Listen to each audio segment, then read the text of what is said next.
বালকুদেব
বাৰে বাৰে মোচন কৰিছিল আক্ৰমণ নীলতে অতিক্ৰম কৰি পুনৰ বিপদা প্ৰাণৰ সহায় লৈ মথুৰা কৰিছিল আক্ৰমণ বন ধন্য আমিয়ে কৰিছিল কৃপা কিন্তু কি আজ্ঞাবৰ কিন্তু এনেদৰে অনাহত যুদ্ধ ইমান দেশৰ পান্না গ'ল ভাবিলে মনবোৰ শিয়ৰি উঠে একত্ৰিত হৈ কংসক কোবালৈ চানু মুষ্টি আদি ঘটনা পৰা কবিবীৰক বধ কৰিলা চৌৰা খণ্ডক বধ কৰিব পৰা নাছিলা কিয় চৌৰা খণ্ড যদুবীৰৰ লগত আৰু মস্তে মস্তে তাক নিধন কৰাটো অসম্ভৱ আছিল সেয়ে পিতাই দ্বিতীয় পাণ্ডক চৌৰা খণ্ড আজ্ঞাবৰ চৌৰা খণ্ডই মথুৰা আক্ৰমণ নকৰাহেঁতেন হয়তো ভাৰতৰ বিচিত্ৰ নগৰী এই দ্বাৰকাপুৰী নিৰ্মাণ নহ'লহেঁতেন অকলবোৰ নিৰ্দিষ্ট আজ্ঞাবৰ আছে কেইবাটা বিশিষ্ট জানিব পাৰিছো শোণিতপুৰৰ অধিপতি বানৰ পুত্ৰ কুম্ভবীৰে দ্বাৰকাৰ আক্ৰমণৰ বাবে পৰিচালিত এটা সামান্য অসুৰৰ ইমান সাহস এই সংবাদ তুমি প্ৰথমে প্ৰেৰণ নকৰিলা কিয় হোৱা কাৰ্যবী শীঘ্ৰে আমি যুদ্ধ প্ৰতিহত কৰিবলৈ প্ৰস্তুত হ'বই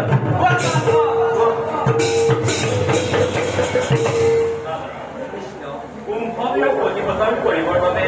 দানৱে যাবতি দানৱ শক্তিবিনা পৰিকল্পনাময় কৰিছো গতিকে সাধ্যকি যুদ্ধৰ আয়োজনৰ নাই প্ৰয়োজন জ্ঞানী লোকে শত্ৰু পক্ষক দুৰ্বল বুলি নকৰে অৱহেলা যদিহে ভাবিছা তুমি কুম্ভবীৰ দুৰ্বলী বুলি মহাভুল পাইছা তুমি গতিকে কৃষ্ণ যুদ্ধৰ আয়োজনৰ অতিকৈ প্ৰয়োজন সত্য কথা যদুপতি আৰ্য বড় বাক্য অতিকৈ সত্য আদেশ লাগে যদুপতি বহুত পাতে যতে বিপুল পাই দিয়ে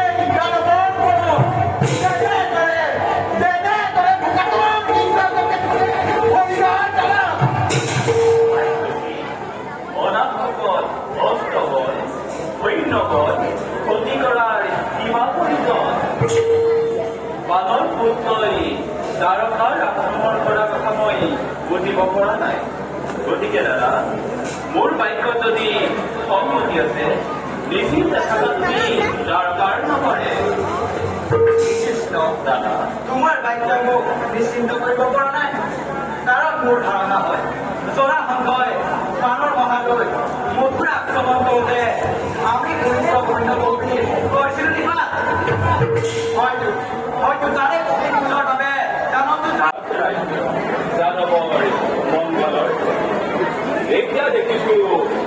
শান্তি রাখা কালকে বদল করা কৃষ্ণ চিন্তা করে তুমি করবে এই আমার বিরক্ত ভয়ঙ্কর তোর রবে কেমনে অপরাধ করবে না তুমি কোথায় লোক তোমার পরিবর্তন লাগবে না বিকৃত বিক্রম সদাই করার পরিণাম শেষ করে পাবো হাতে হাতে সিহতর অস্তিত্ব করিয়ে ধারার বৈপদ প্রাণবর সমাজের তিন পরিণত তুমি কোথায় লোক তোমার ঘর সভা যাতে গুণগণ অভ্যকে হওয়া কালকে বদল তার মৃত্যুময় মধ্যে পরিচয় রচনা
পাল সুদে